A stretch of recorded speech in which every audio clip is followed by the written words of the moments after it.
Teachers have really risen to the occasion, trying to make sure that they're implementing strategies and engaging students in ways that they've never engaged before.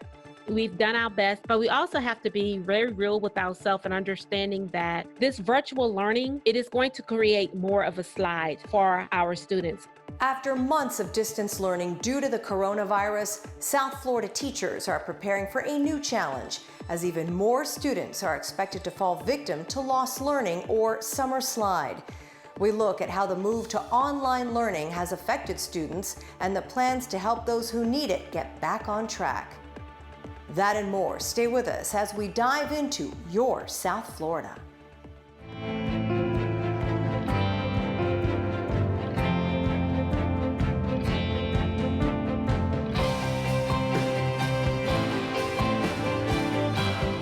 Hi, I'm Pam Giganti. Welcome to your South Florida. Thanks so much for joining us. Each year, school districts across the country face a daunting task: how to prevent students from falling behind once the academic year ends. It's commonly referred to as summer slide, where students naturally lose some of what they learned throughout the school year during the summer break. This year, teachers and local school districts are preparing for an even greater slide after the COVID-19 pandemic forced students to learn from home, creating larger gaps for the most vulnerable students. These include students with special needs, students who are homeless, and students from low-income families. Teachers are also concerned about their students' overall well-being. A recent survey by the Florida Education Association, the statewide teachers union, found when teachers were asked how their students were doing, they said they were often confused, overwhelmed, disengaged, or stressed out with the move to online learning. And teachers aren't immune to the effects of distance learning either.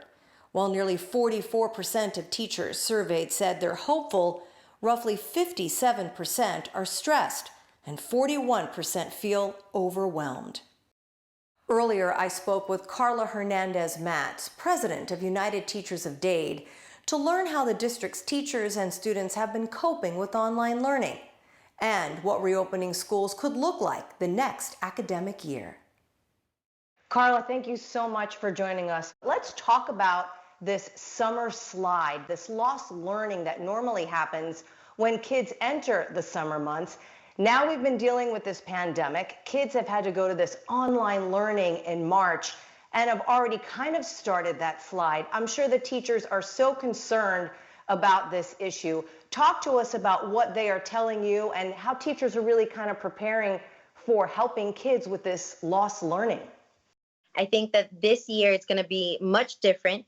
And I'm calling it the COVID gap. I mean, this is really going to impact the achievement gaps that we work so hard to try to mitigate throughout the school year. And, teachers are sensing that this is happening. We know that as well as they have done, teachers have really risen to the occasion, trying to make sure that they're implementing strategies and engaging students in ways that they've never engaged before. We still know that there are issues with trying to interact with students in this manner. And so this is going to, impact their achievement, their academic achievement. We have to get ready. We don't know what reopening will look like, but we do know that we're going to have to reassess, see where students are at, meet them, find out what their needs are, and of course, just reteach them certain skill sets that they may not have been grounded well enough, because of COVID, and really also assess their mental well-being, their mental health. Yeah, well, we know the superintendent has been out in front talking about what that plan is, and he's called it Recover, Regain, Restart. Talk about the UTD's involvement with helping to implement this plan. And the recover part is actually virtual summer school from June 8th to July 10th. Talk a little bit about that and which kids would be going to summer school. Well, one of the things that COVID has taught us is that it has really illuminated the social inequities that exist. And so, we see that socioeconomic status and conditions negatively impact our students, our most vulnerable students. So who are we talking about? We're talking about our special needs students, our high homeless student population, children from economically disadvantaged homes. all these children are the ones that, have felt it the hardest. They may not have connectivity. They may not have the tools necessary to connect in the way that they should be connecting. And so, this is not about, just plowing forward with some students and leaving other kids behind. We want to make sure that we help every child get the education that they need and that they deserve. And so that is why, the district has worked on this plan to help these children that, maybe didn't engage quite enough during this time, to give them additional resources and additional time so that they can really grasp these concepts, and so that this COVID gap won't be as wide as we think it could possibly be. Let's talk about the restart part of the district's plan, and that has to do with virtual test prep.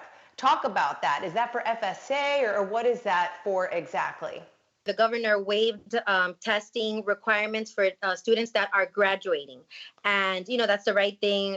That's another set of issues. But it doesn't mean that those waivers will exist for the rest of the students. And so we have 9th graders and 10th graders that have to have end of course exams that will be required in order for them to graduate in the future. And so one of the things that we're trying to do to make sure that they are able to be prepared and do well and be successful in this test is that part of the summer is going to be specific to these students to prepare them for the end of course exams, so that in the fall they can take this exam and then qualify and have everything ready for their graduation. And then the restart portion was, and you've kind of talked about this already, the students with low academic performance, disabilities, maybe English learners, they're going to start in July, correct? And so does that mean the school opens up, or is this virtual learning as well? So right now, I know that the district is talking about having face-to-face interaction for like 10 days, 2 weeks before school starts. We're not sure what that's going to look like, right? As more data is gathered, qualitative and quantitative data about how reopening is going to look, we'll know how to assess that. The first 2 portions are going to be virtual. And of course, it is summer school. So the teachers will decide if they want to participate in summer school. It's not going to be all kids either. It's going to be very specific to certain students and very specific to the teachers that want to participate in summer school. But we know that in order for schools to reopen at any level, whether it's 2 weeks or the reopening of the school, there are a lot of decisions that need to be implemented for the safety and well-being of everybody, of the children, of the faculty, of the staff, all the caretakers. And so these are things that we're having to analyze because we know that the CDC continues to change their guidelines. So talk about these operational procedures that have already been discussed and floated, and how involved you are in helping to create those for the district. And we've heard about taking temperatures of kids before they get on the bus, before they walk into the school building, masks, eating lunch in your classroom. Talk about some of those things that are being discussed and how you're helping to shape some of that policy. Well, we're definitely looking at what other districts are already doing. And when I say other districts, I'm talking about abroad. We know that Denmark and other countries in Europe have already started to reopen. So we're seeing what they are doing and what is working effectively and what we could tweak and learn from. We know that, with a district that teaches over 350,000 kids, taking temperature checks might be something close to impossible for that amount of kids. So I don't know that that's realistic, but obviously that's something that if it was possible logistically, we would love to do. But we do know that there needs to be social distancing. We know that there might have to be a different bell schedule. There might have to be staggered school days. We also know that schools will look and feel differently. Teachers are so accustomed to having centers where there's peer engagement and peer tutoring and just a lot more hands-on activities. And that's probably not going to exist. We're going to be in situations where children are very isolated from each other. They're distant from their teachers. And to be honest with you, with our early childhood, our pre-K kids, that can be scary. I mean, these are babies that are going to be coming into schools maybe for the first time and seeing adults masked all the time and then sitting in rows and not being able to work on their socialization skills, which we know that at an early childhood level, developmentally, that's exactly what they need. And so there's so many things. We talk about things from the teacher's perspective, from the student's perspective, and also from the parent's perspective. We have a lot of parents that are not ready and that have said, we want to continue doing online, learning because we're just not comfortable with what's happening. Absolutely. And so what are some of the biggest concerns of your teachers? Because I've also thought about some of these teachers who may be career academics. They have been in the classroom for many, many years. They're older and they may be concerned about their health and going back into the classroom.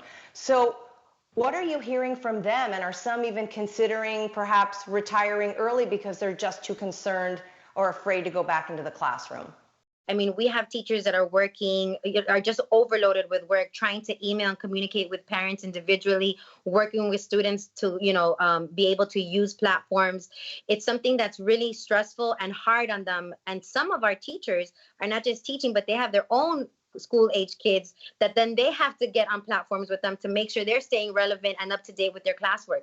So that part we know is super stressful. We know that this is not an ideal way for us to be engaging with our kids, but we're making it work. We're trying our best to, fulfill the needs of what our community needs, particularly our children.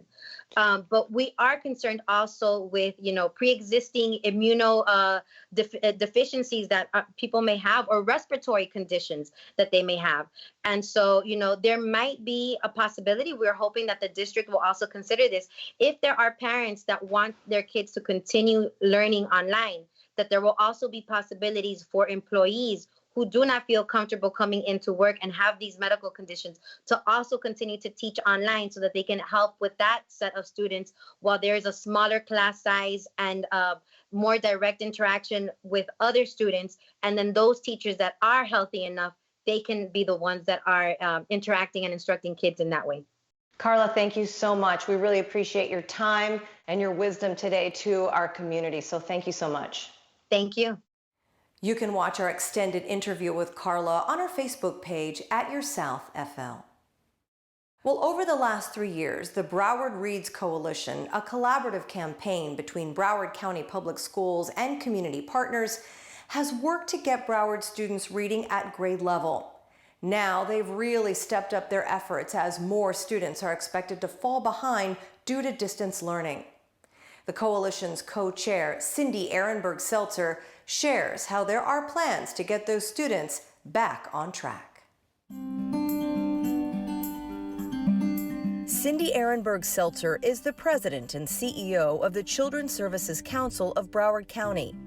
She also co-chairs the Broward Reads Coalition, part of a national campaign for grade-level reading, in collaboration with representatives from the county, the Early Learning Coalition, and the school district.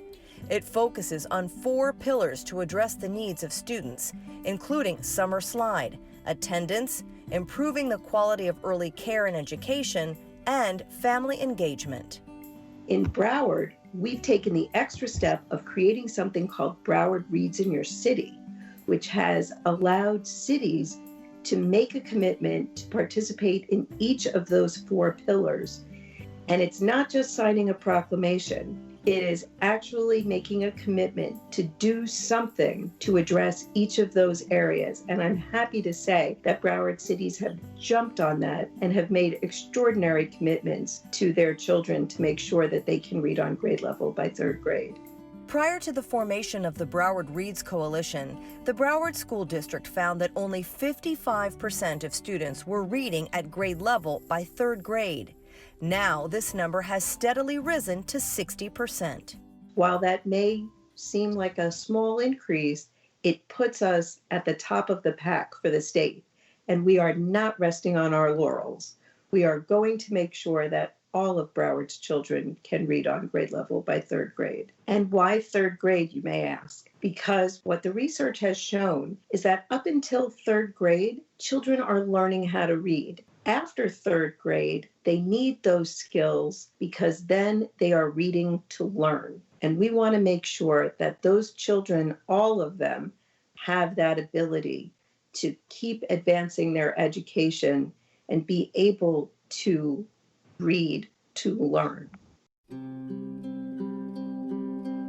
The issue of the summer slide has always been of concern for our children who live in literacy deserts, if you will, or homes that are not filled with a lot of reading material and a lot of opportunities for reading within the home. A pillar of the campaign for grade level reading is addressing that summer slide. Collectively, the Early Learning Coalition, the Children's Services Council, the school district, the cities, the county, we have come together to address that in a very strong and coordinated fashion.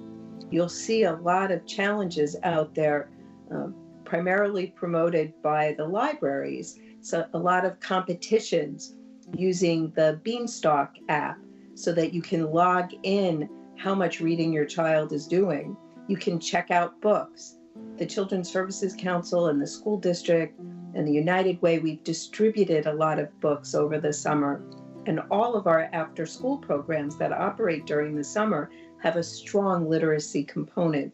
And with the added challenges created by distance learning, the coalition has found new and innovative ways to keep students engaged through virtual read-alongs and remote tutoring. Our after-school providers, again, have also been taking advantage of the technology distributed by the school district to do homework assistance and to do literacy activities, but they're only as good as the technology connection. At the Children's Services Council, from the beginning of the shutdown, we had authorized all of our providers to use different ways of connecting with the children that they normally serve. The feedback that we're getting is quite positive, that many of the children are enjoying those interactions and taking advantage of them. So that gives us a lot of satisfaction. One of the things that's been really nice, both for parents and even for students, is to see how committed their teachers are to their well-being and their education. So many teachers have gone out of their way to be engaging and learn new skills in order to be able to connect with their students. Hopefully that will translate into a feeling of support and will make them even more happy to go back to school when they open up again. And perhaps parents will be a little bit more supportive of teachers, having seen just how difficult it is to teach our children. Palm Beach County school officials are also working to help their students beat summer slide. The district's chief academic officer, Dr. Glenda Sheffield, fills us in on their latest plans to keep students engaged. We all know that instruction that we're doing virtually is totally different than what it would be face-to-face. We've done our best and we know, but we also have to be very real with ourselves and understanding that this virtual learning, it is going to create more of a slide for our students. In preparing for those gaps that may have occurred during our current stages of distance learning, what we're doing for the summer, we have something that's called, we're calling it our 2.0 of our continuity plan, which is our summer essentials learning, and in keeping it to where we can ensure our students to continue to cultivate their skills and having their knowledge develop through this fun time of learning. So when you think of it in form of a triangle, at the top of that triangle, we're going to continue the learning for our ESY students, which is our ESE students, our English language learners, and as well as our migrant students. When you get to that middle pocket of that triangle, there we're talking about what we called our K-5 targeted interventions. We have to get our students from when they enter the door, pre-K, up until teaching balanced literacy, teaching our students how to read. It's going to be in the area, again, of where our most vulnerable students are, having our awesome teachers that are proven themselves to be very successful through this current stages of digital learning. Those are the teachers that we will be targeting to come on for those 16 days, pulling those students 3.5 hours a day, 4 days a week. Our principals are also encouraged to look at targeted interventions for math, if that time allowed. And if they had additional Title I funds that were unused, that they wanted to utilize to increase the hours, they have the ability to do that for those targeted students. And the last portion of what we're doing for our summer essential learnings, all students are going to have an opportunity to participate in some form of learning. We've actually taken that summer essentials and we've broken it down to where parents will be able to go on, and for grade levels K through 5, we've actually built in essential standards and lessons for each week that is user-friendly for the parents, for the older siblings, or for even our students, to where they will be able to navigate and continue to cultivate their knowledge and understanding, and just continue to build on their learning. Not only are we posting it for our distance learning, for it to be virtually, but we also will be posting those lessons on our local education network channel for those families that may continue to have difficulty with the internet connectivity. So we have all these various virtual field trip opportunities to where our families will be able to log on to for their students.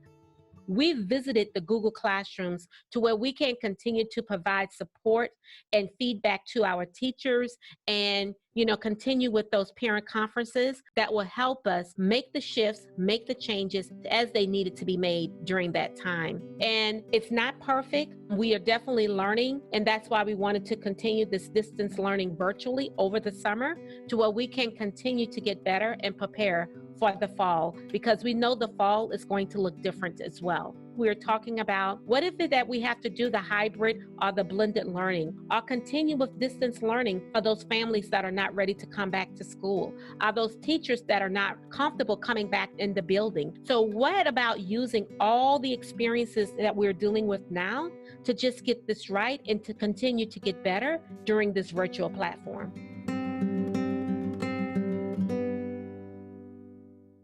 And with the lack of social interaction with peers and teachers, preschool-age students are some of the most vulnerable, falling behind both academically and developmentally. I had the opportunity to speak with our very own Miss Penny, host of South Florida PBS's KidVision Pre-K, to learn about their online resources and to get her tips for parents to help get through these stressful times. Penny, so great to have you with us today. You are an early childhood learning expert. Give us a sense of what's happening as we move into the summer months with kids and that summer slide, if you will, when it comes to education, especially now with this COVID-19 pandemic. People are worried about the summer slide. We're always worried about the summer slide. And as part of the Broward Reads Committee, we spend all year talking about how to prevent that, how to create programs within libraries and school libraries so that children keep reading, and reading seems to be the key to success.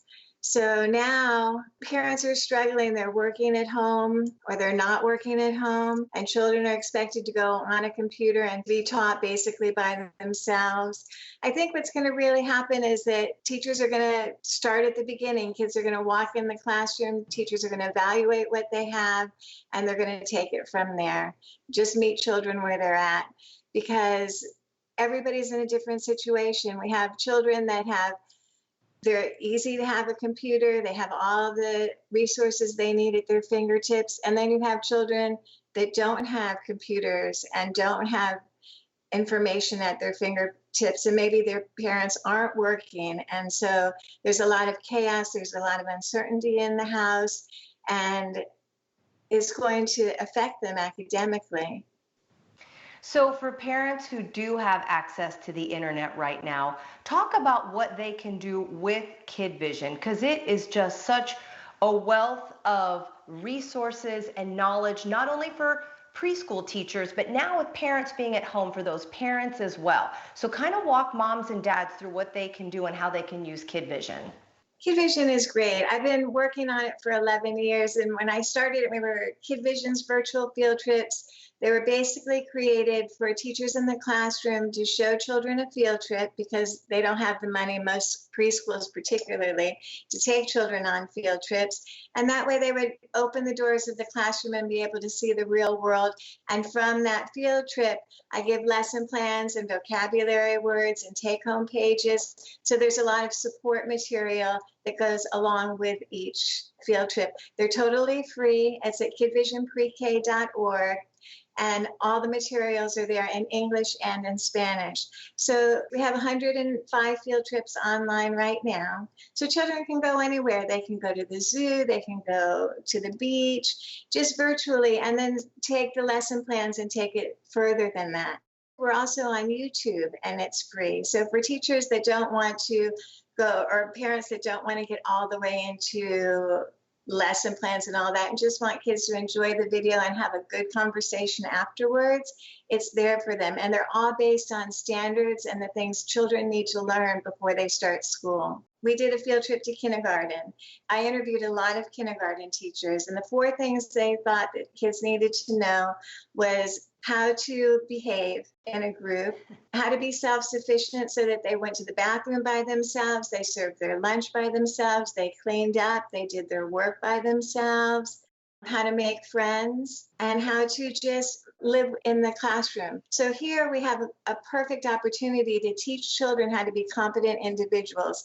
They're at home. So you want to set a schedule and then be flexible within that schedule, but let them help you make breakfast, let them help you make lunch, let them help you make dinner, create a menu, write out a grocery list, let them help you make the bed. When you do the laundry, sort the laundry, let them write everyone's name and recognize everyone's name so that it's not just about learning online. What you're learning is real life skills, and those real life skills will help them. Yeah. And then let's talk as well about the parents who may not have access to the internet. I know one of the things that you were really excited about is the KidVision app, which is on your phone. Most people do have a cell phone. Talk about how can you get some of the same learning on the app that you would as well on the web? Oh, yeah. The app is a whole new world, and it's great because it's 360. So children have to get up and move around and move the app because it has a pre and a post test to tell them what words they're going to be looking for so that they're alerted to the words and they find the words. And at the end, there's a post test to reinforce their learning. The app is free. It can be downloaded on your iPhone. So it's available to most children. You know, and I hear what you say too about making sure that the little ones are well adjusted, that the academics will follow. The other thing too is, and you've said this before, supporting moms and dads. So kind of what's your message out there for parents who are watching who feel a little bit overwhelmed right now and are really just burdened with so much and they're so worried about the kids and their academics, etc. What will you say to parents? Take a deep breath. Try to embrace your children and love them. Don't pressure them because it's not going to work. They feel pressured. My nephew has a 4-year-old, and yesterday the 4-year-old went out the front door, said, "That's it. I don't want to be part of this family. I'm out of here," and walked down the street. And they went. My nephew brought him back. He went up to his room, slammed the door, and said, "This is my apartment. No one's allowed in." So, and he has everything. He has computers. He has it all. But they're feeling the pressure. So I think for all of us, just to take a big, deep breath, appreciate the moment that we're in, see what it has to offer us as relationships and building our family. Like our family, we call ourselves the B team now, and we go through things together and we make sure we all have our masks together, and you know, it's a time for bonding. Yeah. Pammy, thank you so much. We really appreciate your wisdom and your kind thoughts, etc. during this time. So thank you so much as always. As always, it's a pleasure to talk to you, Pam. Thank you very much. We'll have more information on everything we discussed on today's program, plus additional resources on our Facebook page at Your South FL. Thanks so much for joining us. We hope you'll join us again next time. Until then, stay safe and healthy. As always, thanks for watching.